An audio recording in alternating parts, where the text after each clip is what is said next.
Welcome to four sides TV. తెలంగాణలో 3 నెలల్లోనే ఉప ఎన్నికలు నిర్వహించాలని సుప్రీంకోర్టు ఆదేశాలు ఇచ్చింది. గత ఎన్నికలలో ఒక పార్టీ నుండి గెలిపి పొందిన తర్వాత వేరే పార్టీలో జంప్ అయిన జీలానీలకు సంబంధించిన ఇప్పటి వరకు ఎందుకు మీరు చర్యలు తీసుకోలేదు? అధికారం ఉన్నప్పటికీ స్పీకర్ ఈ విషయంలో ఎందుకు జోక్యం చేసుకోలేదని చాలా మండిపడ్డది. ఈ విషయంలో మొట్టికాలేసిన సుప్రీంకోర్టు 3 నెలల్లోనే వీరి ఎప్పుడైతే జీలానీ విషయంలో ఒక నిర్ణయం తీసుకోవాలని సుప్రీంకోర్టు మరొకసారి స్పీకర్ మీదనే బాధ్యతలు అప్పగించింది. ఈ విషయంలో గతంలో మనం చూసినట్టయితే 2010 అంటే దాదాపుగా ఇంతకుముందు గత ఎన్నికలలో అనేక మార్లు ఇలాంటి జీలానీలకు సంబంధించిన అనేక మార్లు జరిగాయి. కానీ ఈసారి కాంగ్రెస్ అధికారంలో వచ్చిన తర్వాత 119 స్థానాలకు గాను 64 స్థానాల్లో గెలుపొందిన కాంగ్రెస్లో బీఆర్ఎస్ నుంచి బీఫామ్ మీద గెలుపొందిన కొంతమంది అభ్యర్థులు జీలానీలకై కాంగ్రెస్ అంటే జెండా పుట్టుకున్నారు, జెండా కండు కాపుకున్నారు. ఈ విషయంలో ప్రధానంగా ఒకసారి చూసినట్టయితే కడియం శ్రీహరి, అలాగే దానెం నాగేందర్ ఎవరైతే ఉన్నారో ఖైరతాబాద్ ఎమ్మెల్యే, వారికి సంబంధించిన ఒక్కసారిగా కంగుతిన్న బీఆర్ఎస్ పార్టీ వీరిపై సుప్రీంకోర్టుకు వెళ్ళింది. సుప్రీంకోర్టుని ఆశ్రయించి అక్కడి నుంచి వెళ్ళి వారికి సంబంధించిన ఆదేశాలు తీసుకొచ్చినాయి. ఆదేశాల నేపథ్యంలో గనక చూసినట్టయితే గతంలో కూడా కాంగ్రెస్ నుంచి వెళ్ళి గెలుపొంది బీఆర్ఎస్ పార్టీలో జీలానీలా సంబంధించింది. అప్పుడు ఎందుకు ఈ నిర్ణయం తీసుకోలేదు? ఇప్పుడే కేవలం ఇక 10 మంది ఎమ్మెల్యేలు అంటే 39 స్థానాల్లో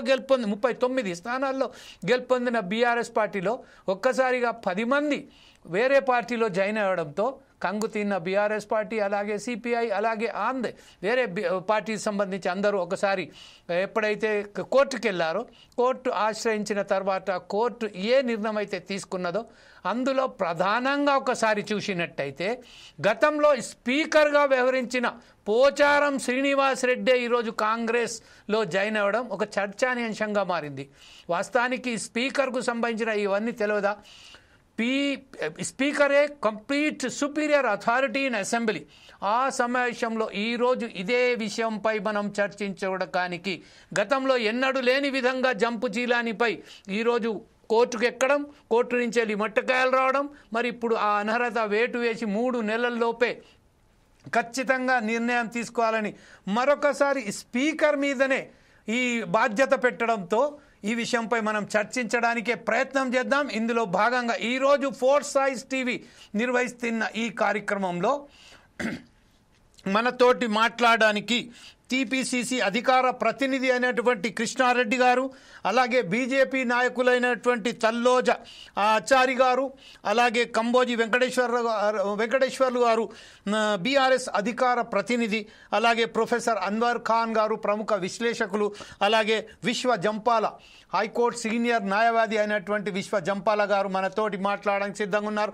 ప్రస్తుతం మనం ఒకసారి బీఆర్ఎస్ అధికార ప్రతినిధి అయినటువంటి కంబోజీ వెంకటేశ్వర్లు గారి దగ్గర వెళ్ళాం. Sir Venkateswarlu garu, good afternoon. Yes sir, very good afternoon sir. ప్రస్తుతం ఏదైతే ఉన్నదో ఈరోజు బీఆర్ఎస్ ఎప్పుడైతే కోర్టుకి ఆశ్రయించిందో, కోర్టు ఆశ్రయించిన తర్వాత ఈరోజు 10 మందికి సంబంధించింది ఖచ్చితంగా స్పీకర్ మీదనే ఈరోజు బాధ్యతలు పెట్టి ఏదైతే చెప్పారో ఈ విషయంపై మీ పార్టీ తరఫున మీరు ఎలా విశ్లేషిస్తారండి ఈ విషయాన్ని? ఇప్పుడు మన ఫోర్ సైడ్స్ టీవీకి అండ్ ప్యానల్ మెంబర్స్ కు ఈ రోజు సుప్రీంకోర్టు న్యాయస్థానం ఇచ్చినటువంటి ఏదైతే అది ఉందో దాని విషయంలో బీఆర్ఎస్ పార్టీ విజయంగానే మేము భావిస్తున్నాము.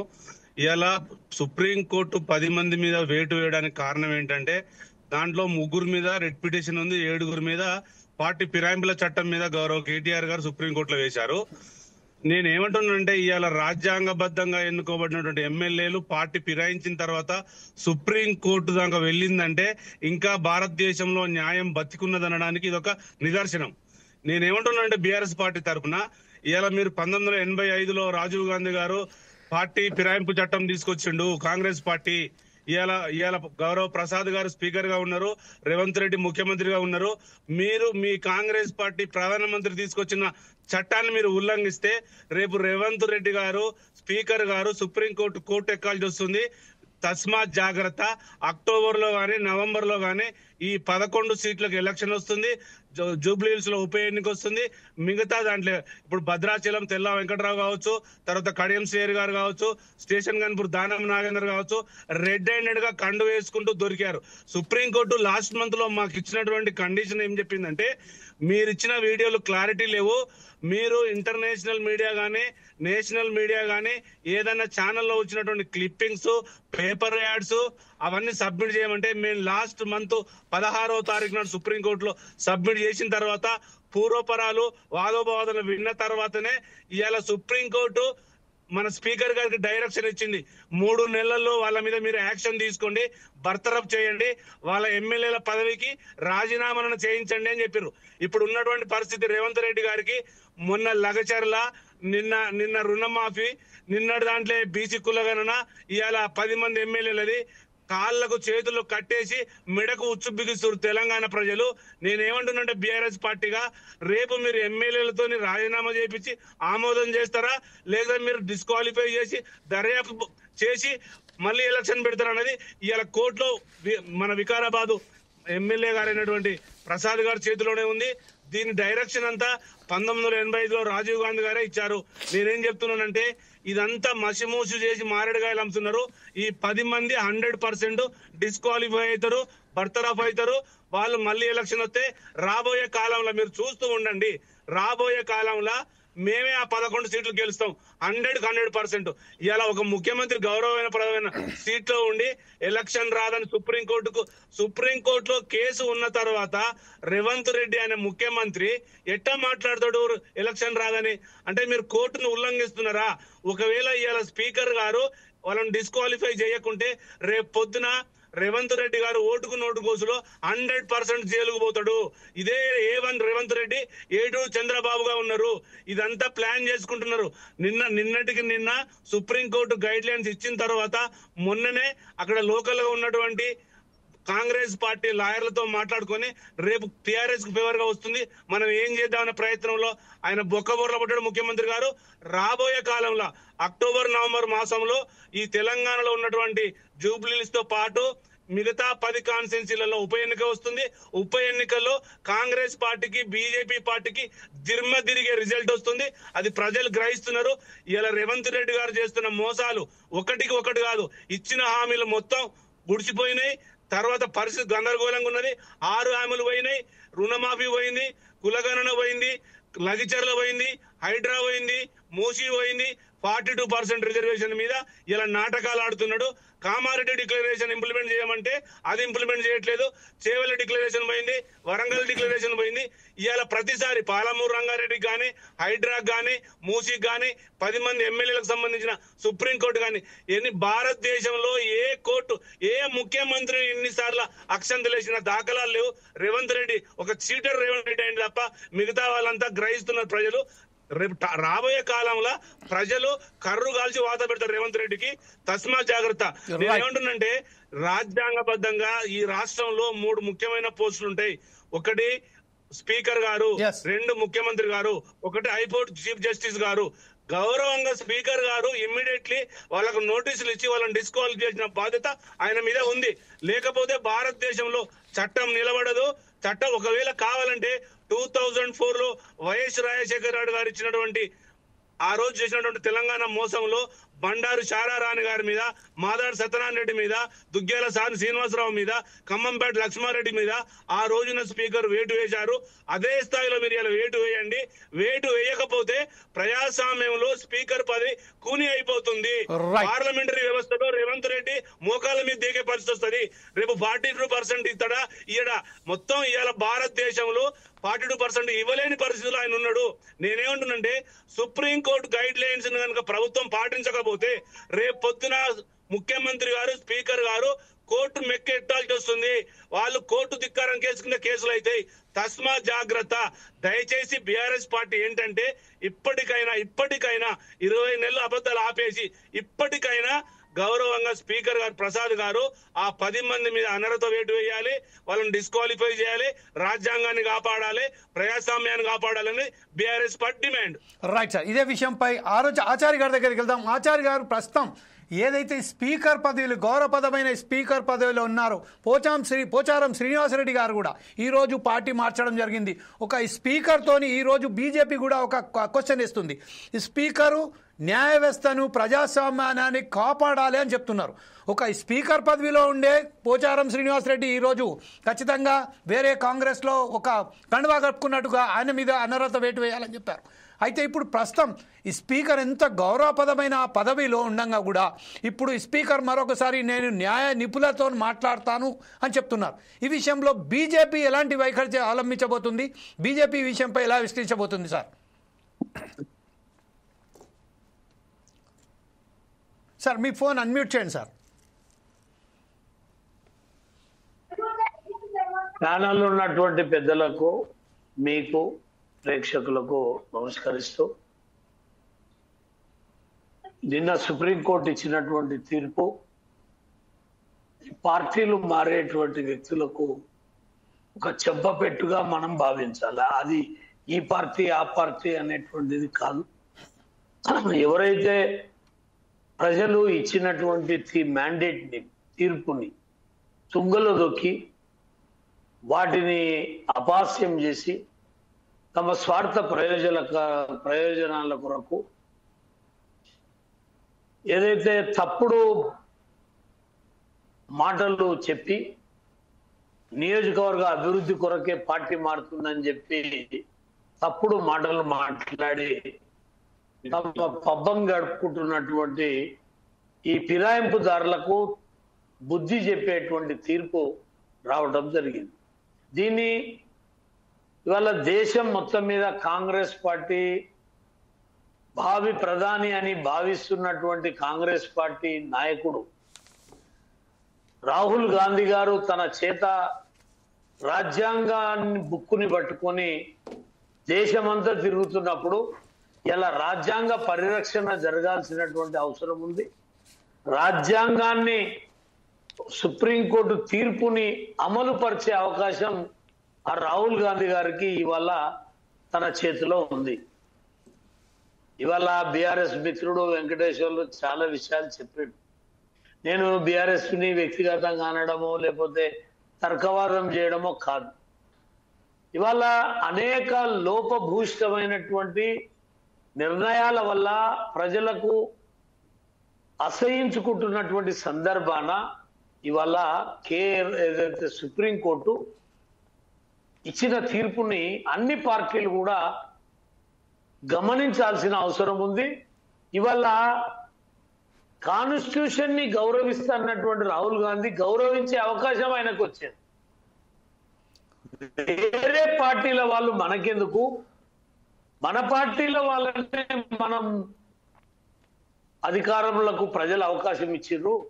ఇతర పార్టీల వాళ్ళు మన పరిపాలనలో మన యొక్క చేష్టలో చూసి రాదలుచుకుంటే వాళ్ళ అసెంబ్లీకి రాజీనామా చేసి రమ్మనాలే. కాబట్టి ఇవాళ మేము చెప్పేది ఏంటంటే ఖచ్చితంగా కాంగ్రెస్ పార్టీకి జనగణన మేమే చేసినాం, దేశానికి రోల్ మోడల్ అన్నారు. 42% బీసీలకి ఈయనకే మేము తీర్మానం చేసినాం, దేశానికి రోల్ మోడల్ అని మేమేమే అని చెప్పుకున్నారు. చలో ఇలా సుప్రీంకోర్టు ఇచ్చిన దానికి కూడా మీరు రోల్ మోడల్ కాండ్రి. ఈ పార్టీ మారినటువంటి వ్యక్తులతోటి రాజీనామా చేపించి మీ బీఫామ్ ఇచ్చి మీ 20 నెలల పాలన మీద గీటురాయిని ప్రజల ముందు పెట్టండి. ఒకవేళ మీరు చేసినటువంటి సంక్షేమ పథకాలు అన్ని మంచివైనప్పుడు వాళ్ళనే గెలిపిస్తారు. వాళ్ళు పార్టీ మార్పు మంచిదైనప్పుడు వాళ్ళనే గెలిపిస్తారు. అప్పుడు మీ పాలన మంచిగా ఉంది, వచ్చిన వాళ్ళ యొక్క ప్రజలు వాళ్ళని సమర్థించారని అందరం అనుకుంటాం. రెండవది, ఒకవేళ వాళ్ళు గెలవకపోతే, మ్యాండేట్ మీకు రాకపోతే మీకు మంచి అవకాశం ఉంది. ఇంకో 3 ఏళ్ళు ఇంకా ప్రజలకు చేరువయ్యే అవకాశం ఉంటుంది, మంచి పనులు చేసే అవకాశం ఉంటుంది. కాంగ్రెస్ పార్టీ కేవలం రాజ్యాంగాన్ని చేతులు పట్టుకొని ఊపుకుంటూ తిరిగితే కాదు, రాజ్యాంగ ధర్మాసనం చెప్పిన దానికి మేము కట్టుబడి ఉన్నామని ఇవాళ రాహుల్ గాంధీ రోల్ మోడల్ అని చెప్పుకుంటున్న రేవంత్ రెడ్డి ఇవాళ ఇమ్మీడియట్లీ స్పీకర్ కు విచక్షణాధికారం ఇచ్చి ఇలా స్పీకర్లు కూడా ఎట్లయిపోయారు, బందీలు అయిపోయారు. ముఖ్యమంత్రి, రూలింగ్ పార్టీకి బందీలు అయిపోయారు. ఏ పార్టీ అని ఉండని బందీలాలు. వాళ్ళకేమి వాళ్ళు బొమ్మలు లేక వాళ్ళు స్టార్టింగ్ వచ్చేదన్నా చెప్తే చెప్తారు అంతే తప్ప వాళ్ళతోటి ఏదో అవుతుంది అనేది పెద్దగా ఇవాళ మనం కోర్టు తీర్పులే ఎన్నో చూసినాము. ఈ స్పీకర్లు వీళ్ళేదో ఇప్పుడు ముఖ్యమంత్రి రాజ్యాంగం మీద ప్రమాణం చేసిన ఆయన ఏమన్నాడు రేవంత్ రెడ్డి, రాళ్లతోటి కొడతాం మా దగ్గరకు వస్తే, రాళ్లతోటి కొడతాం మా పార్టీ వాళ్ళని మారుస్తానాడు. వేరే పార్టీ వాళ్ళని నువ్వు మార్చినావు అంటే వాళ్ళు బీఆర్ఎస్ వాళ్ళు మార్చారు కదా, వాళ్ళు గడ్డి తిన్నారు, నువ్వు తింటావా గడ్డి? వాళ్ళు కూడా ఎమ్మెల్యేలు వేరే పార్టీలో గెలిస్తే మంత్రులు ఇచ్చిర్రు తలసాని శ్రీనివాస్ యాదవ్ కు, సబితా ఇంద్రారెడ్డికి. ఆ పరిహారము ఆ ప్రాయచిత్తమే కదా ఇవాళ ఇంట్లో కూర్చొని పెట్టిరు. వాళ్ళకి బుద్ధి చెప్పారు కదా, మరి మీరెందుకు ఆ బుద్ధి తప్పిన పని చేస్తారు? ఇవాళ తెలంగాణలో ఇది తెలంగాణ అంశం. ఏ రోజు పార్టీ మారితే అది ఎవడన్నా కానీ అదే రోజు వాని పదవి పోవాలి, వానికి ఏ పదవి ఉన్నా పోవాలనే చట్టాన్ని, బలమైన చట్టం రావాలనేది నేను కోరుకుంటున్నా. వ్యక్తిగతంగా పార్టీ పరంగా నేను మీ ద్వారా ఒకటే చెప్తున్నాం, ఇలా దేశజాల కాంగ్రెస్ పార్టీ పోకుండా సుప్రీంకోర్టు తీర్పుని అమలు చేసి వాళ్ళతోటి రాజీనామా చేపించి నీవు రుణమాఫీ చేసినావు, రైతు బంధు ఇచ్చినావు, లేకపోతే సన్నోట్లకు ఇచ్చినావు, నువ్వేవేవో బస్సు ఫ్రీ ఇచ్చినావు, అవన్నీ చెప్పు. రేపు ఈ 10 సీట్లు గెలుచుకో, ఇంకే ప్రజాబలం ఉన్నట్టు తెలుస్తుంది. దాంతోగాని కాంగ్రెస్ అట్లా చేసే, బీజేపీ ఇట్లా చేసే అని, వాడు ఇట్లా చేసే అని తప్పించుకోవడం కాదు. నేను సూటిగా రాహుల్ గాంధీ గారిని కోరుతున్నా, రాజ్యాంగం పట్టుకొని తిప్పితే కాదు, తెలిసి చూసి దాన్ని అమలు చేస్తే బాగు. అమలు చేసే బ్రహ్మాండమైన అవకాశం మీకు వచ్చింది, మంచి పేరు వస్తుంది కాంగ్రెస్ కు. మీరు ఇమ్మీడియట్లీ దాన్ని పోతే 4 సీట్లు పోవచ్చు రావచ్చు, కానీ నీతికి నిజాయితీకి నిలబడరనే పేరు మీకు వస్తుంది, సుప్రీంకోర్టుకు కట్టుబడి ఉన్నారని మీకు వస్తుంది. దాన్ని మీరు అమలు చేస్తారా లేదా చెప్పాలని నేను కోరుకుంటున్నాను. రైట్ సార్, ఇదే విషయంపై కృష్ణారెడ్డి గారు, అధికార ప్రతినిధి, కాంగ్రెస్ అధికార ప్రతినిధి అయినటువంటి కృష్ణారెడ్డి గారు వెళ్దాం. కృష్ణారెడ్డి గారు, ప్రస్తుతం రాజ్యాంగాన్ని ఏదైతే ఉన్నదో, రాజ్యాంగం ఇచ్చిన మంచి అవకాశాన్ని సద్వినియోగం పరిచే అవకాశం రాహుల్ గాంధీ వచ్చింది అని చెప్తున్నారు. ఈ నేపథ్యంలోనే ఒకసారి చూస్తే 119 స్థానాల గల్లా ఈ తెలంగాణ రాష్ట్రంలో 64 స్థానాలలో గెలుపొంది ఇప్పుడు ఎలాంటి ముప్పు లేకుండా కాంగ్రెస్ పార్టీ ఉన్నది. అయితే ఇప్పుడు ఈ 10 మందితోని వచ్చేది ఒరిగేది ఏం లేదు. అయినప్పటికీ ఈరోజు ఈ 10 మందిని అనర్హత వేటు వేసి వారిని మరొకసారి ఎన్నికల్లో తీస్తే కాంగ్రెస్ కూడా ఏదైతే బలం ఏదైతే ఉన్నదో, ఏదైతే సబ్సిడీలు కానీ అలాగే ఏదైతే స్కీమ్స్ పెట్టారో ఆ స్కీమ్స్లలో కూడా ప్రజల నుంచి వెళ్ళి బ్రహ్మాండంగా, ఒకవేళ కనుక ప్రజలు కనుక ఆ స్కీమ్లను సమర్థించినట్టయితే ఆ 10 మందిని కూడా మరొకసారి గెలిపించే అవకాశం ఉన్నదని చెప్తున్నారు. ఈ విషయంపై అదే కాంగ్రెస్ పార్టీ అధికార ప్రతినిధిగా ఈరోజు మీరు దీని విశ్లేషిస్తారు. ఇంకో మాట చాలా క్లియర్గా మనకు సంబంధించిన మన మిత్రులైనటువంటి కంబోజీ వెంకటేశ్వర్లు గారు చెప్పారు, అలాగే ఆచార్య గారు చెప్పారు. A1గా చంద్రబాబు నాయుడు, A2గా రేవంత్ రెడ్డి గారు వ్యవహరిస్తున్నట్టుగా చెప్పారు. ఈ విషయంపై మీరు ఎలా విశ్లేషిస్తారండి? సార్ మీ ఫోన్ అన్మ్యూట్ చేయండి సార్. కృష్ణారెడ్డి గారు సార్ మీ ఫోన్ అన్మ్యూట్ చేయండి సార్.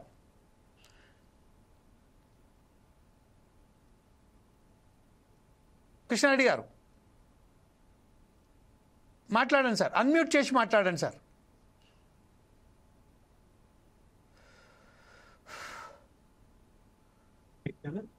మాట్లాడండి సార్.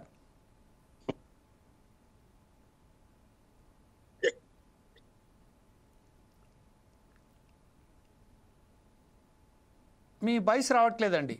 మరొకసారి అన్మ్యూట్ అక్కడ మీ ఫోన్లో స్పీకర్ సింబల్ ఉంటుంది కదా, ఆ స్పీకర్ సింబల్ను కొంచెం రెడ్ వస్తుంది కదా, దాన్ని క్లిక్ చేయండి.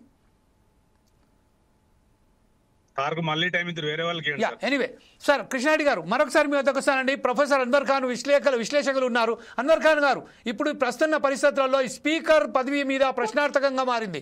గతంలో గెలిచిన స్పీకర్గా ఉన్న పోచారం శ్రీనివాస్ రెడ్డి ఈరోజు తన ఒక పార్టీ జెండా కింద గెలిచి వేరే పార్టీలో వెళ్ళడం వల్ల స్పీకర్ పదవి మీద కూడా ఏదో ప్రశ్నార్థకంగా మారిన ఈ విషయంలో మీరు దీన్ని ఎలా విశ్లేషిస్తారండి? ప్రొఫెసర్ అన్వర్ ఖాన్ గారు, can you unmute your mobile phone also, sir, please? ఫోర్సైడ్ టీవీ మేనేజ్మెంట్, ముఖ్యంగా జమీల్ గారికి కృతజ్ఞతలు. ఒక మంచి విషయము ప్రజాస్వామ్యం గురించి, ప్రజాస్వామ్యానికి స్తంభాలైనటువంటి అనేక ఇన్స్టిట్యూషన్స్ను కాపాడుకొని నిజానికి ప్రపంచంలోనే అతి గొప్ప ప్రజాస్వామ్యాన్ని చాటుకునేటటువంటి ఒక అవకాశాన్ని పైన మాట్లాడడానికి పెట్టినటువంటి ఈ చర్చలో పాల్గొంటున్నటువంటి ప్యానెల్ మెంబర్స్ అందరికీ సలాములు. ఆయారాం గయారాం అనే ఒక ఈడియం వచ్చేసింది ఆ రోజుల్లో. జంపు జీలానీలని మనం అనుకున్నాం ఇక్కడ తెలుగులో. వారిని ఆ యొక్క పాత్రల నుండి నిజమైన ప్రజలు వాళ్ళకి ఇచ్చినటువంటి పాత్ర వైపుకు ప్రభుత్వానికి, సమాజానికి, మరి ప్రజాస్వామ్యాన్ని కాపాడడానికి ఈనాటికి బహుశా 30 సంవత్సరాలు అవుతుంది యాంటీ డిఫెక్షన్ లా చేసుకొని మనం. దేశ పార్లమెంట్ అన్ని కోణాల నుంచి ఆలోచించిన తర్వాత డిఫెక్షన్కు అరికట్టడానికి తీసుకున్నటువంటి చర్యలు, మరి డిఫెక్షన్కు పాల్గొనేటటువంటి వాళ్లపైన చర్యలు ఏంటివి, ఎవరికి ఆ అధికారాలు ఉన్నాయి చర్యలు తీసుకోవడానికి, అన్ని విషయాలు కూలంకషంగా ఆ చట్టంలో పొందుపరచడం జరిగింది. అయితే వాటినన్నింటినీ కాలరాసి కేవలము ఈరోజు ఈ 10 మంది లేక కాంగ్రెస్ పార్టీలో రావడమే కాకుండా గత పాలనలో ఉన్నటువంటి పార్టీ వాళ్ళు కనీసం ఎంపీ, ఎమ్మెల్యే, ఎమ్మెల్సీ అందరినీ కలిపి బహుశా 60 వరకు వాళ్ళు డిఫెక్షన్ ప్రాసెస్లో పాల్గొన్నారు. అయితే మరి దీనికి వాగ్వివాదం మీరు చేయలేదా, తప్పు మేం చేస్తే ఏమవుతుంది అనేటటువంటి ధోరణి కాకుండా కేసు తమ యొక్క పరిధిలో ఉన్నటువంటి స్పీకర్ దగ్గర ఎప్పుడు అయితే వస్తుందో ఆ స్పీకర్ వారు లేకుంటే అక్కడ చైర్మన్ గారు పార్లమెంట్లో వాళ్ళకున్నటువంటి ఆ పరిధిలో ఒకవేళ నిర్ణయం తీసుకున్నప్పుడు మరి అది న్యాయస్థానానికి వెళ్తుంది. ఇదే పని ఈ కేసులో, ప్రస్తుత కేసులో జరిగింది. హైకోర్టులో 2 సార్లు సింగిల్ జడ్జ్, ఆ తర్వాత బెంచ్, ఆ తర్వాత సుప్రీంకోర్టులో ఈరోజు స్ట్రిక్చర్స్ ఏవైతే వచ్చాయో లేక కామెంట్స్ ఏవైతే వచ్చాయో నిజానికి అభినందించాలి సుప్రీంకోర్టును. దేశ పాలన గురించి నేను ఒక విద్యార్థిగా, అధ్యాపకునిగా ప్రభుత్వ పాలనా శాస్త్రము, రాజనీతి శాస్త్రము, సెపరేషన్ ఆఫ్ పవర్స్ అనేటటువంటి థియరీని మేము చదివిస్తాము. దానికి అనుగుణంగా ప్రజాస్వామ్యానికి 3 ముఖ్య స్తంభాలైనటువంటి లెజిస్లేచర్, ఎగ్జిక్యూటివ్, జ్యుడిషియరీ తమ జ్యూరిస్డిక్షన్లో వాళ్ళు సరి అయిన విధంగా తమ యొక్క బాధ్యతలను నెరవేర్చాలి. వాళ్ళ మధ్యలో డిఫరెన్సెస్ వచ్చినప్పుడు నిజానికి 3 సుప్రీంకోర్టుకు పై చేయి ఉంటుంది. సుప్రీంకోర్టు దగ్గర వెళ్లాల్సిందే దానికి సంజాయిషి తీసుకోవడానికి.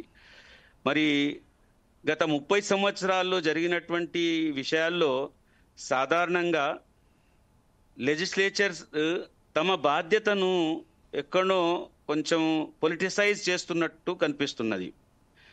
అక్కడ అప్పుడు మణిపూర్ను తీసుకున్నా కానీ, ఇప్పుడు ఇక్కడ మన తెలంగాణ తీసుకున్నా కానీ దీన్ని ఢిల్లీ డాల్లీ చేసి ఇది నాది కాదు, మీ వంతు అని అక్కడ పంపించడం, ఇక్కడ పంపించడం, ఫుట్బాల్గా మార్చుకోవడము ఇది ప్రజాస్వామ్యానికి మంచిది కాదు. కాబట్టి ఇప్పుడు వచ్చినటువంటి సుప్రీంకోర్టు నిర్ణయము లేక సమయం పరిమితి ఏదైతే ఇవ్వడం జరిగిందో వాళ్ళు ఆదరించారు. సుప్రీంకోర్టు కూడా ఆదరించింది, క్రాస్ కాలేదు. అయినా కానీ నేను ఈ విషయంలో చదివినప్పుడు మన స్పీకర్ గారు ఇంకా ఏమన్నారంటే నిపుణులతో చర్చిస్తామన్నారు. చాలా బాధాకరమైనటువంటి విషయం ఇది. ఇంకా నిపుణులతో చర్చించేది ఏంటిది? మీ కోర్టులో బాల్ ఉంది, మీకు చట్టం మీకు ఇచ్చింది, బాధ్యతలు మీకు అర్హత అథారిటీ ఇచ్చింది కాబట్టి అటో ఇటో తేల్చేసాలి. అయితే ప్రజాప్రతినిధులు ఎందుకు వస్తారండి? ప్రజల యొక్క సమస్యలకు తమ యొక్క నియోజకవర్గాల్లో రిప్రజెంట్ చేయడానికి విషయాల్లో మరి వాళ్ళ గురించి వాళ్ళు ఉన్నారా, ప్రజాప్రతినిధులు లేరా, ఏ పార్టీకి చెందిన వాళ్ళు, ఏం లేదు, ఇవన్నీ ఒక తికమకలో వేసే విషయం కదా. దీనివల్ల అది డైరెక్ట్గా ఇది డెవలప్మెంట్ లేకుంటే పాలసీ ప్రాసెస్ పైన ఇన్ఫ్లుయెన్స్ అవుతుంది కదా. మరి కాబట్టి వీటిని అన్నింటినీ అధిగమించాలంటే దీని గురించి ఎలాంటి కన్ఫ్యూజన్స్ లేవు. చట్టం ఉంది, చట్టంలో అన్ని పొందుపరచబడ్డాయి. వాటికి అనుగుణంగా ఎవరికి ఏ బాధ్యత ఇవ్వడం జరిగిందో ముఖ్యంగా స్పీకర్ గారికి వారు తమ యొక్క పాత్రను అతి తొందరగా దాన్ని నిర్వహించాలి. అదే ఒక ఇది. అయితే ఈ జంప్ జీలాలీలు కూడా పార్టీలు తమ లెవెల్లో దాన్ని ప్రోత్సహించకుంటే బాగుంటుంది. పార్టీలు అక్కడ ప్రోత్సహించడం వల్లనే కదా ఇది ఇంతవరకు జరిగేది. అది మణిపూరే కానివ్వండి, మన రాష్ట్రమే కానివ్వండి, ఇంకా రేపు ఇతర రాష్ట్రాలే కానివ్వండి. కాబట్టి దీనివల్ల గుణపాఠాలు అందరికి వస్తున్నాయి. పార్టీలకు గుణపాఠాలు ఉన్నాయి, ఇందులో స్పీకర్స్ గారి గుణపాఠాలు ఉన్నాయి, 3 స్తంభాల గుణపాఠాలు ఉన్నాయి. ప్రజాస్వామ్యాన్ని రక్షించుకోవడానికి మరి ప్రజలకు కూడా గుణపాఠాలు ఉన్నాయి. మనం ఆలోచించి మన ప్రతినిధులను ఎన్నుకోవాలి. ఎన్నుకున్న తర్వాత మన దగ్గర ఒక ఫ్లా ఏమున్నదంటే, సరే ప్రజలకు మనం చెప్తాం కానీ ప్రజలు ఇమీడియట్లీ సరే ఏ ఆలోచనలతో వాళ్ళు ఒక పార్టీకి ఓటు ఇచ్చారో, ఒక ప్రతినిధికి ఓటు ఇచ్చారో, అతను వాళ్ళ యొక్క ఆశయాలకు కాకుండా వ్యతిరేకంగా పనిచేసినప్పుడు అతనికి మళ్ళీ డైరెక్ట్గా అతన్ని ప్రజల చేతుల్లో ఆ బాధ్యత లేకుంటే ఆ అథారిటీ పెట్టలేకపోయింది. రీకాల్ లాంటి ఏదో ప్రొవిజన్ ఏదైతే ఉందో ఆ ప్రావిజన్ ఉంటే ఇక్కడ స్పీకర్ కూడా ఆ బాధ్యత లేకుండే, అక్కడ జ్యుడిషియరీ కూడా ఆ బాధ్యత. దాన్ని కూడా మనం ఆలోచించాలి. ఎనీవే మీరు ఒకసారి కృష్ణారెడ్డి గారు వెళ్దాం. కృష్ణారెడ్డి గారు నా మాట వినబడుతుందా అండి? కృష్ణారెడ్డి గారు మీకు సార్, కృష్ణారెడ్డి గారు మీ ఫోన్ మీరు మాట్లాడండి సార్. స్పీకర్ ఆన్ చేయండి సార్. అన్మ్యూట్ చేయండి సార్. సార్ ఒకవేళ మీ స్పీకర్ ఆన్ కాకపోతే మీరు కేవలం ఫోన్లో మాట్లాడండి సార్. ఫోన్లో మాట్లాడండి. ఎనీవే ఒకసారి కృష్ణారెడ్డి గారు, PCR can you check with the Krishna Reddy గారు and just let me know that sir you can disconnect him and again rejoin him please. PCR come on go ahead. ఒకసారి మన మిత్రులైనటువంటి మనకు సంబంధించిన వెంకటేశ్వర్లు గారి దగ్గరికి మరోసారి వెళ్దాం. వెంకటేశ్వర్లు గారు ప్రస్తుతం ఏదైతే ఉన్నదో గతంలో కూడా బీఆర్ఎస్ పార్టీ అవలంబించిన ఇదే విధానాన్ని ఈరోజు కాంగ్రెస్ అదే పరంపర కొనసాగిస్తుందని చెప్తున్నారు. కాకపోతే ఈసారి ఏమైందంటే ఎవరైతే జంపు జిల్లాని వాళ్ళు ఉన్నారో వాళ్ళు మీ పార్టీకి చెందిన వాళ్ళే కాబట్టి ఈరోజు ఇంత పెద్ద రథాంతం చేస్తున్నారని చెప్తున్నారు. ఈ విషయంపై అనేక మార్లు ఏదైతే ఉన్నదో ఇంతకుముందు తలసాని శ్రీనివాస్ యాదవ్ గారు కానీ లేకపోతే సబితా ఇంద్రారెడ్డి గారు కానీ వారిని ఈరోజు ప్రజలు వాళ్ళకి సరైన సమయంలో బుద్ధి చెప్పారని చెప్తున్నారు. ఈ విషయంపై మీరు ఎలా స్పందిస్తారని? ఇప్పుడు మాట్లాడడానికి వివిధ స్థాయిలో వివిధ రాజకీయ పార్టీలకు వివిధ అంశాలు ఉంటాయి. బీఆర్ఎస్ పార్టీ బట్టలు వేయడం అనేది చాలా తప్పు. బీజేపీ వాళ్ళకైనా కాంగ్రెస్ వాళ్ళకైనా నేను ఒక సూచన చేస్తున్నా ఏంటంటే, పార్లమెంటరీ వ్యవస్థలో 2018లో టీడీపీలో ఉన్నటువంటి 18 మంది ఎమ్మెల్యేలను వాళ్ళ ఎల్పీ పార్టీని మొత్తం మేము విలీనం చేసుకున్నాం బీఆర్ఎస్ పార్టీలో. అది రాజ్యాంగబద్ధంగానే జరిగింది. ఇంకొకటి ఏంటంటే 2018లో జరిగిన ఎలక్షన్ లో 2019లో మేము ఎల్పీ పార్టీ కాంగ్రెస్ మొత్తం మేము విలీనం చేసుకున్నాం. ఆడ మిగిలింది ఒక్కరైతే తప్ప వాళ్ళకి లెజిస్లేటివ్ ఎల్పీ అర్హత లేదు కాబట్టి మేము రాజ్యాంగబద్ధంగానే విలీనం చేసుకున్నాం తప్ప ఏదో కేసీఆర్ చేసిండు ఈయననే ముందే చూపించిండు అంటే కాదు. చట్టం తీసుకొచ్చింది 85లో రాజీవ్ గాంధీ గారు, వాళ్ళ కొడుకు రాహుల్ గాంధీ గారు, వాళ్ళ శిష్యుడు చంద్రబాబు నాయుడు శిష్యుడు రేవంత్ రెడ్డి. వాళ్ళందరూ కుమ్ములాటలో మమ్మల్ని ఎందుకు ఇరికిస్తారు? మీరు ఇప్పుడు మేఘాలయలో జరిగిందా, హిమాచల్ ప్రదేశ్ జరిగిందా, రాజస్థాన్ లో జరిగిందా అనేది ప్రజలకు తెలుసు, సీనియర్ జర్నలిస్టులకు తెలుసు. మేమేమో చేసినట్టుగా మా మీద రుద్దుతున్నారు.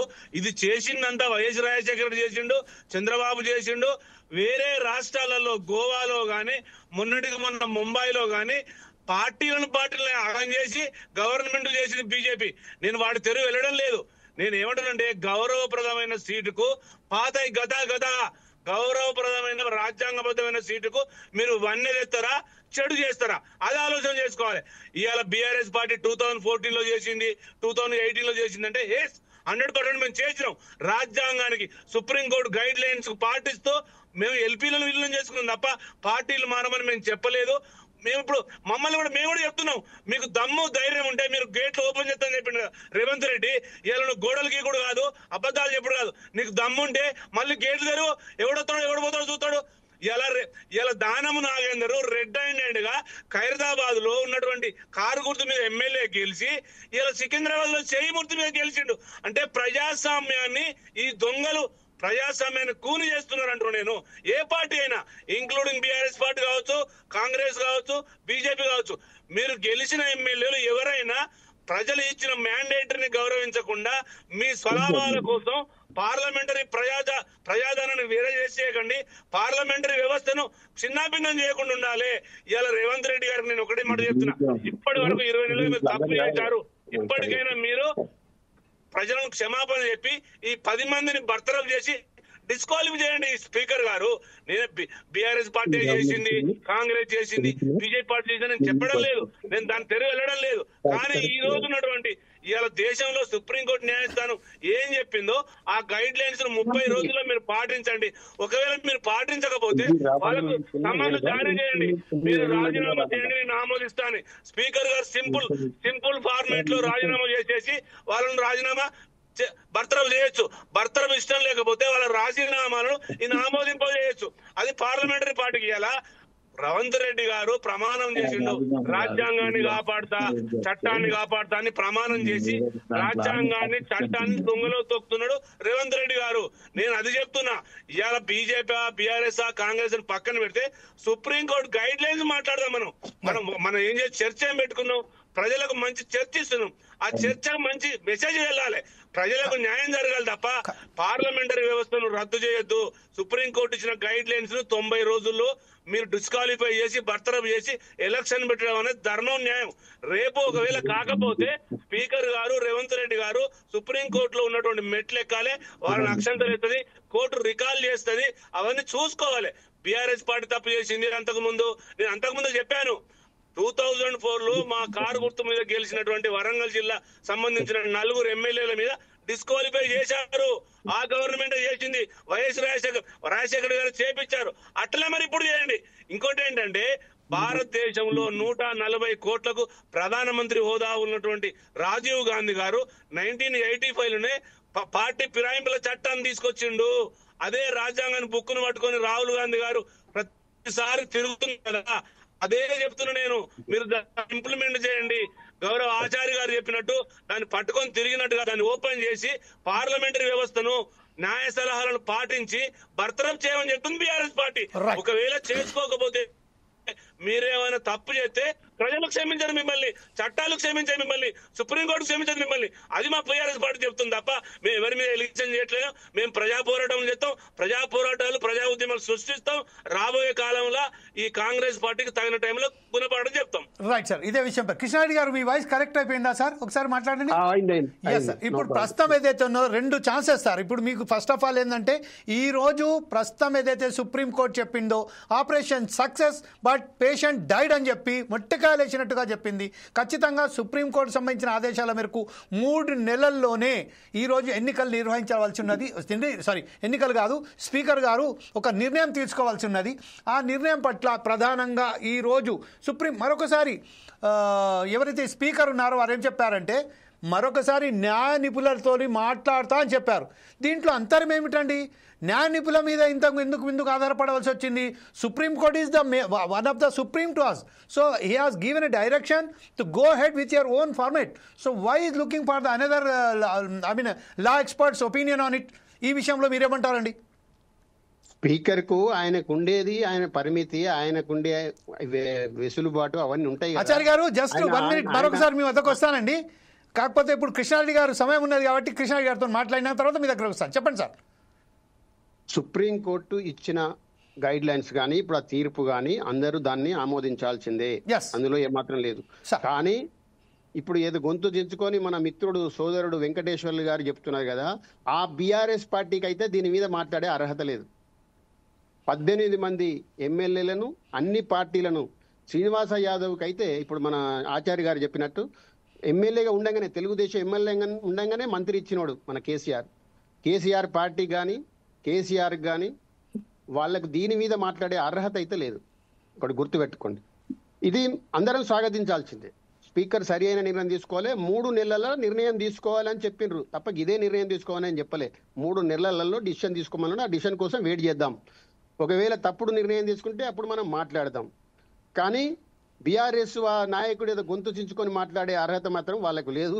నాది ఇంతకన్నా ఎక్కువ నేనేం చెప్పేది లేదు సార్. ఇంకో లేదు సార్, ఇప్పుడు ప్రస్తుతం ఏదైతే సుప్రీంకోర్టు చాలా క్లియర్ గా చెప్పింది sir, operation success but patient dead అని చెప్పింది సార్. క్లియర్ గా ఏం చెప్పలేదు, డిసిషన్ తీసుకోవాలి 3 నెలల లోపు అని చెప్పింది.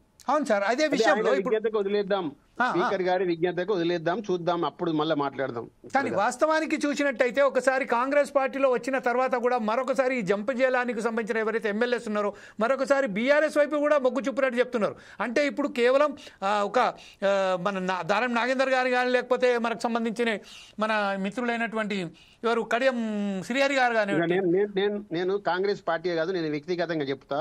ఇవాళ ఉన్న సిచ్యువేషన్ లో ఈ ఎన్నికయ్యే క్యారెక్టర్లెస్ ఎమ్మెల్యేస్ ఎవరున్నా పార్టీలు మార్చిన వాళ్ళను ప్రజలు ఓడించాలి, ఇటువంటి వాళ్ళని గెలవనిచ్చొద్దు.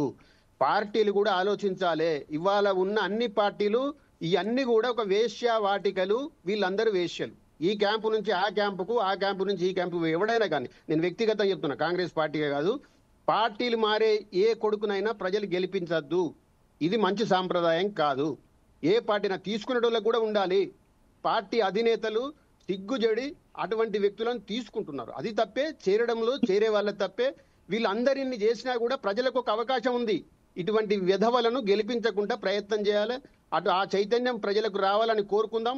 ఇటువంటి విధవలు ఎన్నిక కావద్దని కోరుకుందాం. సార్, ఇదే విషయంలో ఇంకొక విషయం కూడా ప్రొఫెసర్ అన్వర్ ఖాన్ గారు చాలా విషయం అని చెప్పారు. ఏంటంటే ఇది ఏదైతే ఉన్నదో ఒక రికాల్ అనేది ఏదైతే ఉన్నదో ఆ చట్టాన్ని తీసుకొస్తే బాగుంటుంది. రైట్ టు రికాల్ అనేది ఒక చట్టాన్ని తీసుకొస్తే అది బాగుంటుంది. ఎప్పుడైతే ఒక ఎమ్మెల్యే అక్కడ సరైన పద్ధతిలో పనిచేయడో లేకపోతే ఇలా పార్టీ ఫిరాయింపులు జరుపుతాడో అప్పుడు ఆ ప్రజలకే అవకాశం కల్పించి రైట్ టు రికాల్ అనే చట్టం తీసుకొస్తే బాగుంటుందని చెప్తున్నారు. ఈ విషయంపై చాలా పెద్ద విషయం చెప్పారండి. అధికార ప్రతినిధి అయినప్పటికీ దాన్ని పక్కన పెట్టి ఈరోజు వ్యక్తిగతంగా మీరు ఏదైతే చెప్పారో ఒక పెద్ద మాటలు నేను చెప్పడం సమంజసం కాదు. అది ఆ పదాన్ని ఉపయోగించుకు చెప్తారు. కాబట్టి ఈ విషయంలో కూడా just I want to take your decision on it sir, opinion on it sir. Right to recall అనే చట్టానికి సంబంధించిన మీరు ఎలా అభిప్రాయపడతారండి ఈ విషయంలో? ఇప్పుడు రైట్ టు రికాల్ ఉన్నా లేకున్నా 5 ఏళ్లకు ఒకసారి ప్రజలకు ఒక అవకాశం వస్తుంది కదా సార్. ఈ పార్టీలు మారిన ఎదవలు మళ్ళీ పోటీ చేస్తున్నారు కదా, వాళ్ళు ఎట్లా ఎన్నికవుతున్నారు? దీనికి ఎవరు బాధ్యులు? ఏ పార్టీకి వచ్చినా వాడు శుద్ధపూసి ఎట్లయితాడు, వాడు ప్రతివత ఎట్లయితాడు? చెడిపోయిన వాడిని ఎందుకు గెలిపిస్తున్నారు ప్రజలు? అది రీకాలే కదా. రీకాల్ చట్టం వచ్చేదాకెందుకు? 5 ఏళ్లకు ఒకసారి మనకు ఒక ఆయుధం ఉంది కదా ప్రజలకు, దొంగ నా కొడుకులను ఓడించడానికి, గెలిపించకుండా ఉండడానికి ప్రయత్నం చేయడానికి. సార్, అదే విషయంలో ఒకసారి మన మిత్రులైనటువంటి మన వెంకటేశ్వర్లు గారు ఏదో చెప్పబోతున్నారు ఈ విషయంపై. ఒకసారి వెంకటేశ్వర్లు గారికి అవకాశం మనం ఆచార్య గారి దగ్గరికి వెళ్దాం. వెంకటేశ్వర్లు గారు ఏమని తలుచుకున్నారు సార్? ప్లీజ్ చెప్పండి. చిన్న సజెషన్. కృష్ణారెడ్డి గారు చెప్పిన మాటలో నేను కూడా ఏకీభవిస్తున్నా. దొంగలను గెలిపియొద్దు, కానీ దొంగలను గెలిపించే బాధ్యత ప్రజలు తీసుకున్నప్పుడు మనం ఏం చేయలేం కదా. ప్రజలు మారాలి, సమాజాన్ని బాగు చేయాలని కోర్టులు మారాలి, చట్టాలు మారాలి తప్ప అదే చట్టాలను పట్టుకుని మనం వెళ్ళడానికి లేదు. నేను కృష్ణారెడ్డి గారు చెప్పిన సార్, పార్టీలు వేరు కావచ్చు కానీ రాజ్యాంగ ఉల్లంఘన జరగొద్దు, సుప్రీంకోర్టు గైడ్లు పాటించాలి. ఏ పార్టీలో ఉన్నా కూడా వాస్తవాన్ని ఒప్పుకోవాల్సిన బాధ్యత ఏ గెస్ట్ కైనా ఉంటది. ఇంకొక చివరి ఏంటంటే ఇలా కాంగ్రెస్ పార్టీలో ఉన్న రేవంత్ రెడ్డి 6 పార్టీలు మారిండు, అది కూడా మనం గుర్తుపెట్టుకోవాలి. కాబట్టి ప్రజలు అట్లా గెలిపేది అనేది నా ఉద్దేశం. రైట్ సార్, ఇదే విషయం పార్టీలు మారిస్తే తప్పు పట్టలేవు. ఎందుకంటే గెలిచిన తర్వాత మారొద్దు, గెలిచినాక రాజీనామా చేసి ఏ పార్టీ కన్నావు. ఇప్పుడు పార్టీలే కాదు, ఇవాళ పార్టీలే వాటి సిద్ధాంతాలను మార్చుకుంటున్నాయి కొన్ని. ఇప్పుడు ఎన్టీ రామారావు 2 రూపాయల కిలో బియ్యం ఇచ్చిండు, తర్వాత ఆయన బంద్ చేసిండు. ఆయన 2 రూపాయల కిలో బియ్యాన్ని బంద్ చేసిండు. ఇట్లా కొన్ని పార్టీలు వాళ్ళ విధానాన్ని మార్చుకున్నాయి. మనువాద సిద్ధాంతంతో పుట్టిన బీజేపీ కూడా మనువాద సిద్ధాంతాన్ని పక్కన పెట్టి ఇలా ప్రజాస్వామ్యయుతంగా ఆలోచిస్తున్నది. పార్టీలే వాటి సిద్ధాంతాలను మార్చుకుంటున్నాయి. వ్యక్తులు ఎంత ఆఫ్టర్ ఆల్ పార్టీలు మారుతారు, కానీ ప్రజలతో ఎన్నికైన పార్టీలో కట్టుబడి ఉండాలా 5 ఏళ్ళు. ఆ తర్వాత గంగలవోను. ఎన్ని పార్టీలు మారినా దాని గురించి వేరు, ప్రజలు అది ఆలోచిస్తారు. ఓకే ఆచార్య గారు, ఈ విషయంపై చాలా స్పష్టంగా ఇప్పుడు అధికార ప్రతినిధి అయినటువంటి కృష్ణారెడ్డి గారు చాలా పెద్ద మాట అన్నారు. ఏమన్నారంటే వ్యక్తిగతంగా చెప్పారు, అధికార ప్రతినిధి కాకుండా ఇది ఆయనకు సంబంధించిన ఒక విషయం చెప్పారు. ఏంటంటే ఎవరైనా కానివ్వండి వారిని అసలు చెంపపెట్టి చెప్పినట్టు వారికి అసలు దగ్గర రానివద్దని చెప్పారు. ఇంకొక విషయం మన వెంకటేశ్వర గారు ఏమన్నారంటే ఇప్పుడు ఒక్కసారిగా గేట్లు తెరవండి, ఎంతమంది లోపలికి పోతారో ఎంతమంది బయటకు వస్తారో అన్న విధానాన్ని కూడా అనుసరించి మనం చూడవలసి వస్తుంది, మనకు వేచి చూడాల్సి ఉన్నదని చెప్పారు. ఈ విషయంపై యాజ్ బీజేపీ స్పోక్స్ పర్సన్ గా మీరేమంటారండి? రేపు ఏం జరుగుతుంది అనేది దాని మీద చర్చ చేయడం కాదు. గేట్లు ఓపెన్ అవుతాయా, పోతారా, ఉంటారా అనేది చర్చ కాదు. రెండవది కృష్ణారెడ్డి గారు వ్యక్తిగతంగా చాలా మారే వాళ్ళ మీద చాలా ఘాటుగా చెప్పిండు. దాంట్లో తప్పు లేదు. వ్యక్తిగతం ఒక ఏదున్నా అందరి అభిమతంతో అన్ని పార్టీలు ఏదైతే రాసుకున్న రాజ్యాంగాన్ని కట్టుబడి పనిచేయాలి. దానికి ఇప్పుడు ఒక అవకాశం వచ్చింది. రోల్ మోడల్ అని చెప్పుకునేటువంటి కాంగ్రెస్ పార్టీకి ఇలా ఒక మంచి అవకాశం వచ్చింది. సుప్రీంకోర్టు ఇచ్చిన దాన్ని వాళ్ళని ఇమ్మీడియట్లీ స్పీకర్ ఒక నిర్ణయం తీసుకొని పార్టీ మారలేదన్న చెప్పాలి, లేకపోతే పార్టీ మారిన చెప్పాలి. దాని మీద ఒక చర్య తీసుకొని ఇమ్మీడియట్లీ ప్రజాస్వామ్యాన్ని పరిరక్షించాల్సిన బాధ్యత స్పీకర్ పైన ఉంది. అది స్పీకర్ ఏం చేస్తాడో మనం వెయిట్ చేయాలి. రెండవది ఏంటంటే ఇక రేపు గేట్లు తెరుస్తాడా, మూస్తాడా, రేపు మళ్ళా ఇంకెవరు వచ్చినా అటు ఇటు. ఇప్పుడు వాళ్ళ ఎగ్జిస్టెన్సీ కొరకు వారు ఇంతవరకు చెప్పింది కరెక్టే. ఆనాడు టీఆర్ఎస్ లోకి వెళ్ళి కొంతమంది కాంగ్రెస్ లోకి పోయారు. కాంగ్రెస్ లోకి వెళ్ళి పోయిన తర్వాత టీడీపీ ఉన్న తర్వాత కాంగ్రెస్ రాజ్యం చేసిన తర్వాత టీఆర్ఎస్ వచ్చింది. టీఆర్ఎస్ లకు కాంగ్రెస్ వాళ్ళు పోయారు, టీడీపీ వాళ్ళు పోయారు, అందరు పోయినరు. ఎలక్షన్ ముందు పోతే తప్పు లేదు, గెలిచిన తర్వాత పోవడమే తప్పు. ఇది పోయినప్పుడు ఇమీడియట్లీ వాళ్ళ మీద చర్యలు తీసుకుంటే బాగుంటది. దీనికి హైకోర్టు, సుప్రీంకోర్టు ఈ కాలయాపన చేసి 2 ఏళ్ళు అయింది. 2 ఏళ్ళ టైం వేస్ట్ అయింది. వాళ్ళు అటున్నారా ఇటున్నారా తెలియదు, పాలకపక్షమా ప్రతిపక్షమా ఏం తెలియదు. కాబట్టి ఇలా ప్రజలు కూడా మా ఎమ్మెల్యే ఏ పార్టీలో ఉండవురా మాకు తెలియదని అనే కాడికి వచ్చింది. వాడు గెలిచిండి ఇంట్లో ఉండడా, అండ్లున్నాడా, ఇండ్లున్నాడా, వాడు ఎల్లున్నాడు రా నాయన మాకు అర్థమైతే లేదు. రేపు ఎంపీటీసీలల్లా వాడు ఏ బీఫాములు ఇప్పిస్తాడో తెలియదు, వాడు ఏ పార్టీ ఉంటాడో తెలియదు అనే కాడికి వచ్చింది. ఇంకా ఆయన కృష్ణారెడ్డి గారు చాలా ఘాటుగా చెప్పిండ్రు.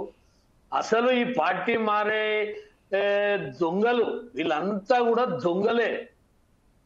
ఈ దొంగలను పెట్టుకొని సంసారం ఏ పార్టీ చేసినా ఆ సంసారం పాడే, ఏ పార్టీ అయినా పాడే.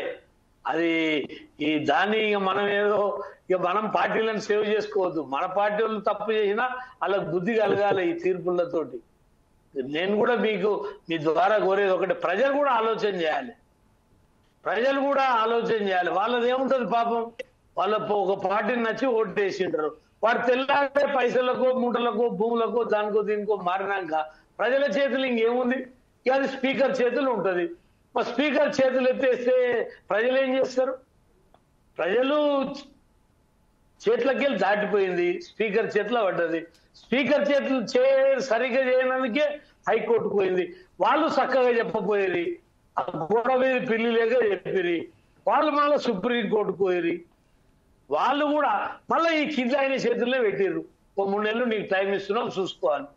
మళ్ళీ 3 నెలల తర్వాత ఈ దేశంలో ఎన్నో సమస్యలు వస్తాయి. రాజ్యాంగంలో రాసుకున్నది చక్కగా నడిస్తే ఈ దేశంలో ఈ పరిస్థితులు ఉండవు.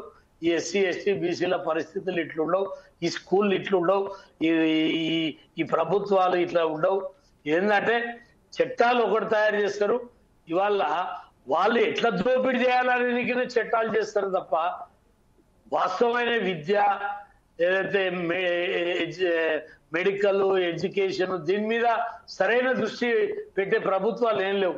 మీరు తాగుండ్రి, ఊగుర్రి, పైకం కట్టుర్రి, ఆ దాంతో మేము 4 రోడ్లు ఇస్తాం, లేకపోతే రైతు బంధు ఇస్తాం, ఈ బంధు ఇస్తాం, అది ఇస్తామని ఆశలు పెట్టి ప్రజల్ని ముంచుతురు తప్ప వేరే ఏం లేదు. ఇక నేను ఒకటే చెప్పేది మీ ద్వారా, ఖచ్చితంగా స్పీకరు మానవత్వం ఉంటే, ప్రజాస్వామ్యం మీద విలువ ఉంటే, ఆయన రాజ్యాంగం మీద ప్రమాణం చేస్తే, ఆయనకు నిజమని తెలిసిన వాళ్ళందరినీ సస్పెండ్ చేస్తే ఆయనకు గౌరవం ఉంటుంది. చరిత్రలో ఆయన పేరు ఉంటుంది, లేకపోతే ఈయన చరిత్రహీనుడు అని ఆయన పేరు రాసుకుంటారు.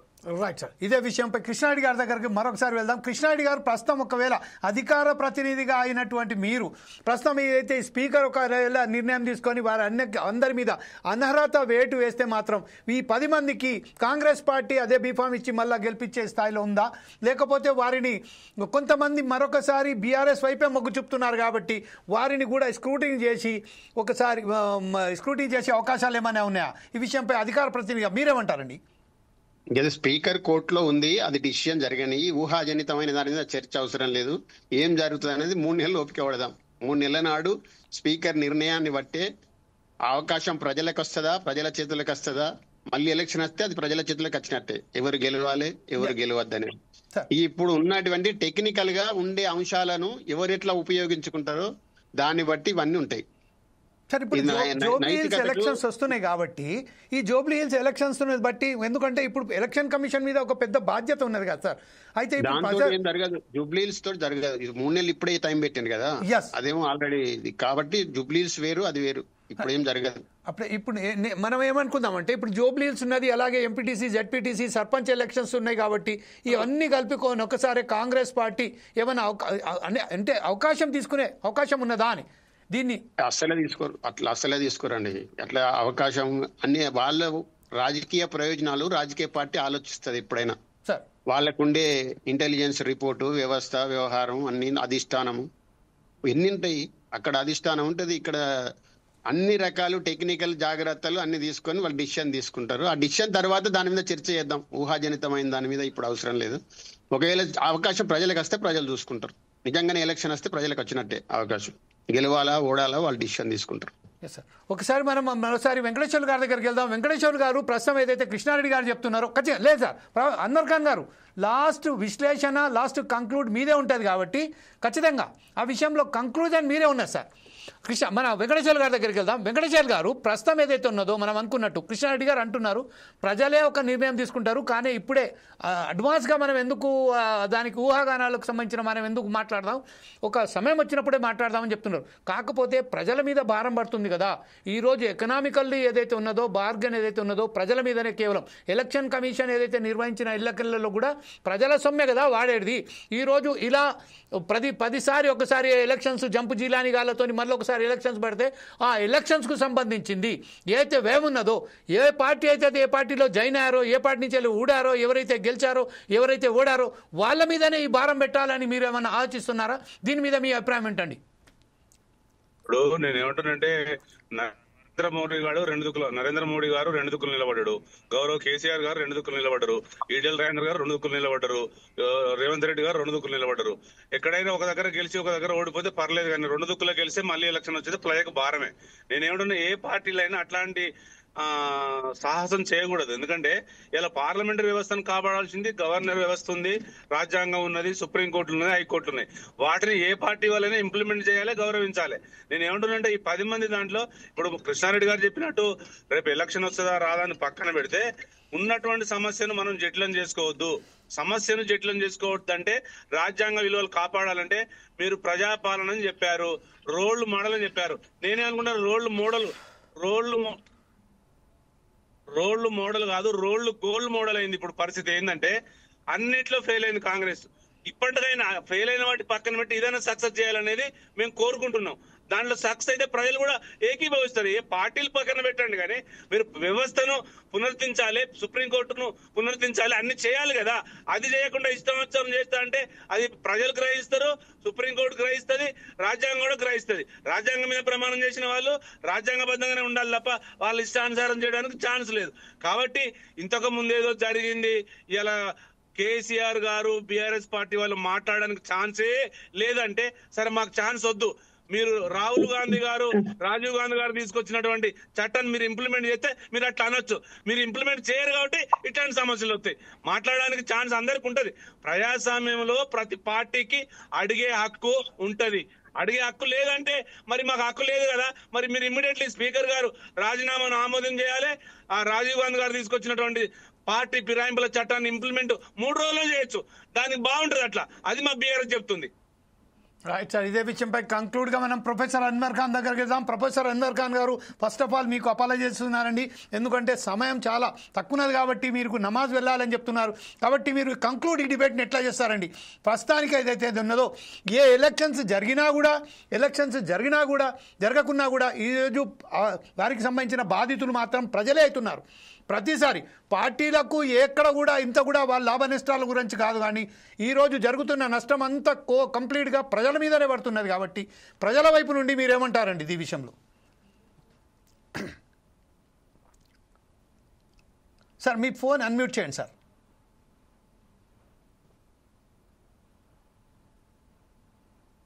హలో. అయ్యా సార్, గో హెడ్.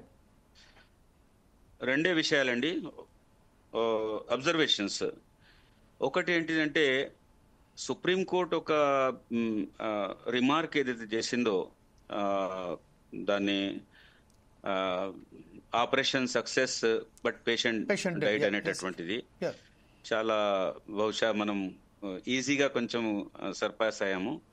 ఇంకో ఈ విషయంకు ఈక్వల్గా జస్టిస్ డిలేడ్ జస్టిస్ డినైడ్ అనేటటువంటిది కూడా చెప్పడం జరిగింది. కాబట్టి కాబట్టి దీంట్లో పేరుకుపోయి ఉంటుంది ఇలాంటి ప్రాసెస్ లో. కాబట్టి దాన్ని కూడా మనం అవాయిడ్ చేయొచ్చు. రెండో ముఖ్య విషయం ఏంటిదంటే నేను కూడా మా మిత్రులందరూ కూడా మీరు కూడా ఇంక్లూడింగ్ యువర్ సెల్ఫ్ అందరము చివరికి వచ్చి అంతా బుట్ట తట్ట ఏమంటాం ఎవరిపైన పెట్టామంటే ప్రజల మీద పెట్టాం. మనం ఆ ప్రజలకు లీడ్ చేసేది ఎవరండి? ఫోర్సైట్ టీవీ కదా. ఆ ప్రజలకు లీడ్ చేసేది అన్వర్ ఖాన్ లాంటి వాళ్ళు కదా. రేపు వచ్చి మీరంతా వేయండి, మూకమ్మడిగా ఓట్లు వేయండి, బీజేపీకి వేయండి, టీఆర్ఎస్కి వేయండి, కాంగ్రెస్కి వేయండి అని చెప్పేవాళ్ళం ఎవరము?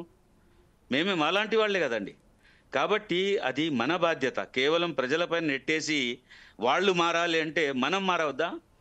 మనం మారాలి ముందు. మనము నాయకులం, సోకాల్డ్ నాయకులం మారాలి, సోకాల్డ్ ఇంటెలెక్చువల్స్ మారాలి, సోకాల్డ్ విద్యావేత్తలు మారాలి, సోకాల్డ్ ఈ లీడర్షిప్ ఏ లెవెల్లో ఉందో సమాజంలో వాళ్ళు మారాలి. వాళ్ళు మానసికంగా మారాలి, ఆలోచన పరంగా మారాలి, మరి ఒక సిన్సియారిటీ ఇందులో రావాలి ప్రజలకు లీడ్ చేయడానికి. అదేవిధంగా వాళ్ళ ముందు ప్రజల ముందు తెచ్చే సాఫ్ట్స్ తెచ్చేసి ఎవరండి? ప్రజలు స్వయంగా తీసుకొస్తారా? కోట్ల రూపాయలు బస్తాలు మూతులు తీసి పడేస్తారా? మనలాంటి వాళ్ళే కదా, పార్టిసిపేట్ అయ్యే వాళ్ళే కదా.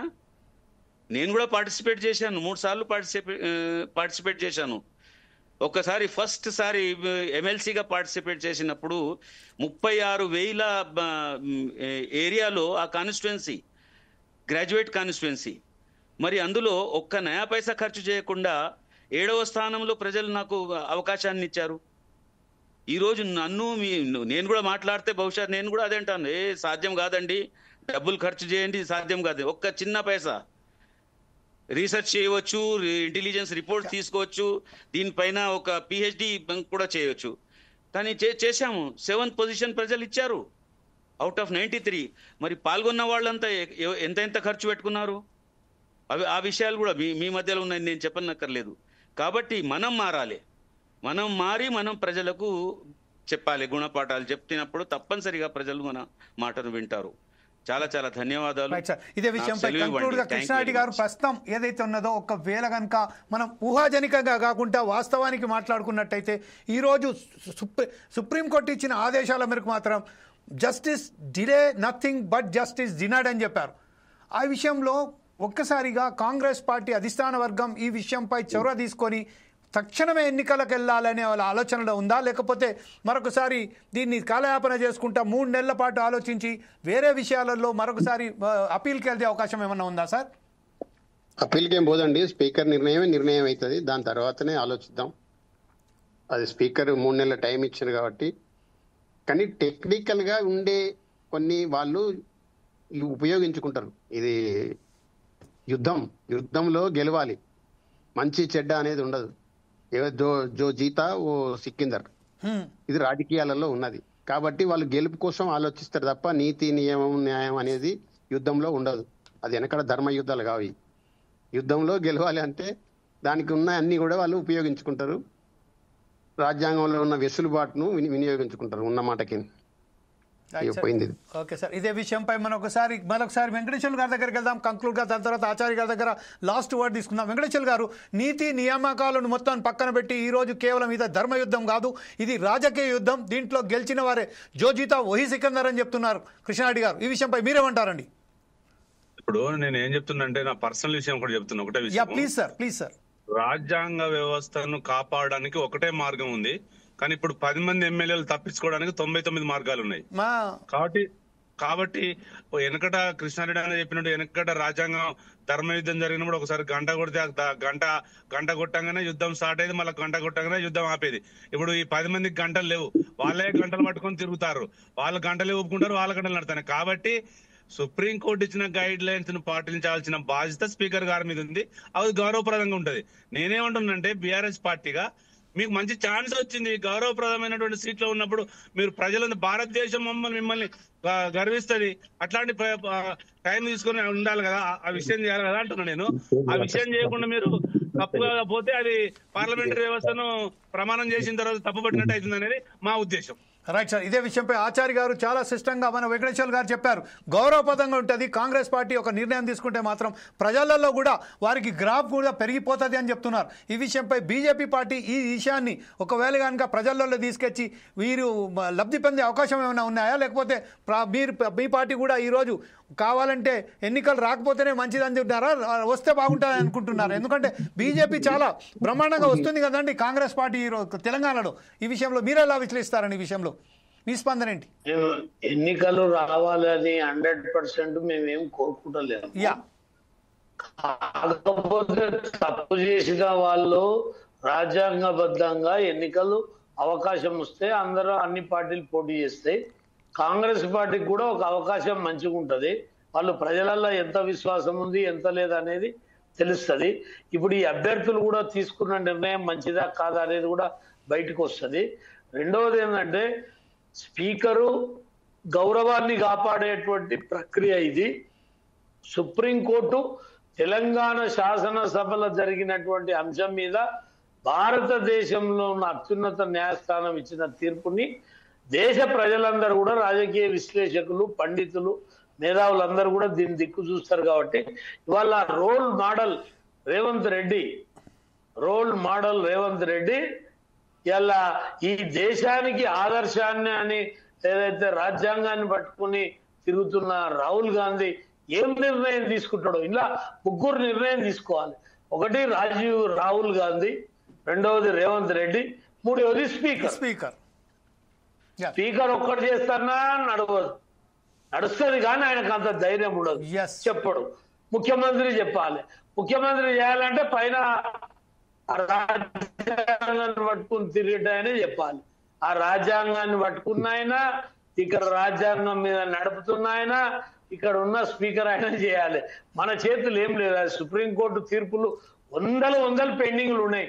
హైకోర్టు, సుప్రీంకోర్టు తీర్పులు వాటినే పట్టించుకుంటారు. దీన్ని పట్టించుకుంటారని అయితే నేను అనుకోను.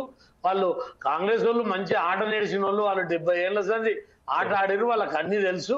వాళ్ళు ఎట్లా సట్కాయించాలనో సట్కాయిస్తారు, దీన్ని ఎక్కడ మూలకు పడేయాలో పడేస్తారు. అది వాళ్ళ ఇష్టం, వాళ్ళ గౌరవానికి ప్రతీక అయినటువంటి అంశం ఇది. సార్ కృష్ణారెడ్డి గారు, ప్రస్తుతం లాస్ట్ వర్డ్ గా మీరేమంటారండి? ఇటు కాంగ్రెస్ వాళ్లకు 70 ఏళ్ళ ఏదైతే సుదీర్ఘ అనుభవం ఉన్నది కాబట్టి వాళ్ళకు ఆట ఆడాలి, ఎట్లా ఆడించుకోవాలని కూడా తెలుసు, ఎట్లా ఆడాలని కూడా తెలుసు అని చెప్తున్నారు. ఈ విషయంపై యాజ్ ఎ సుప్రీం లీడర్, అంటే senior leader of Congress party, మీరేమంటారండి? సేమిగా అంతే, ఆ అనుభవాలు పనిచేస్తాయి అంతే. నిర్ణయం వెనుక అనుభవాలది ఖచ్చితంగా ఉంటది. ఆ అనుభవాలను దృష్టిలో పెట్టుకొని, భవిష్యత్తును దృష్టిలో పెట్టుకొని నిర్ణయాలు ఉంటాయి. దాని మీద ఇంకా మనం చెప్పడానికి ఏం లేదు. Okay, right sir, thank you very much sir. ఈ రోజు ఈ చర్చలో పాల్గొన్నందుకు కృష్ణారెడ్డి గారికి, అలాగే వెంకటేశ్వర్లు గారికి, అలాగే ఆచార్య గారికి, ప్రొఫెసర్ అన్వర్ ఖాన్ గారికి ప్రత్యేక ధన్యవాదాలు చెప్తూ ప్రజలకు మాత్రం ఒక సందేశం ఫోర్ సైడ్స్ టీవీ తెలుసుకున్నది. అదేంటంటే ఖచ్చితంగా ఎప్పుడైతే మీరు నిర్ణయాత్మకులు, మీరే చరిత్ర నిర్మాతలు కాబట్టి ప్రజలు ఆలోచించాలి. ఎవరిని ఓటేస్తున్నాము, ఏ పార్టీకి వస్తున్నాము, ఎందుకు వస్తున్నాము అంటే ఇంకొక విషయం, పార్టీలకు అతీతంగా ఆలోచించాలి. ఆ పార్టీ అభ్యర్థి ఎవరా అని ఆలోచించాలి. కానీ ఆ పార్టీ విధానాలు కాదు, పార్టీ విధానాలు అందరి పార్టీ ఆల్ పార్టీ విధానాలు చాలా బాగున్నాయి, చాలా వాళ్ళ మేనిఫెస్టోలు బాగున్నాయి. వారికి సంబంధించిన వారి ఏదైతే ఉన్నదో వాళ్ళ ఆచరణలు మాత్రం అది ప్రజలు నాయకులు ఎలా ఆచరణిస్తారో దానికి వేరే విధంగా ఉంటుంది. కానీ అక్కడ ఎవరైతే పార్టీకి సంబంధించిన ఆ నాయకుడు ఎవరైతే ఉన్నారో, మీ దగ్గర ప్రతినిధిగా వస్తున్నారో, ఆ ప్రతినిధి ఎలా ఉన్నారు, మీ సమస్యలను పరిష్కరించే దిశగా వెళ్తారా లేదా అని ఆలోచించాలి. కేవలం కొంత ఒక్కసారిగా వచ్చి ఎలక్షన్ల మూమెంట్లోనే ఏదో మాట్లాడి పెద్ద పెద్ద మీకు సంబంధించిన ఆశలు కల్పిస్తూ పెద్ద పెద్ద కళలు మీకు ఇచ్చిస్తూ దానికి సంబంధించి తర్వాత గెలిచిన తర్వాత ఓడలో ఉన్నంత వరకు ఓడమల్లన్న ఓడదిలంగానే బోడమల్లన్నట్టుగా వివరిస్తారు. కాబట్టి ప్రజలే కంపల్సరీగా ఆలోచించాలి. ప్రజలే చరిత్ర నిర్మాతలు కాబట్టి ప్రజలు ఇప్పుడు నిర్ణయించవలసింది. స్పీకర్ ఏదైతే తీసుకుంటున్న ఆ నిర్ణయం పట్ల కూడా ప్రజలకు ఒక గానిక విశ్వాసం లేకపోతే తిరగబడి స్పీకర్ను కూడా ప్రశ్నించే హక్కు మీకున్నది. కాబట్టి దాన్ని ప్రశ్నించుకుంటూ రేపు రాబోయే కాలంలో తీర్పు ప్రజలే ఇస్తారని ఆశిస్తూ ఫోర్సైజ్ టీవీలో ఈరోజు ప్రత్యేకంగా పాల్గొన్నందుకు ప్రతి ఒక్కరికి ధన్యవాదాలు చెప్తూ రేపు మరొక కార్యక్రమం ముందుకు వస్తాం. అప్పటిదాకా చూస్తూనే ఉండండి ఫోర్సైజ్ టీవీ.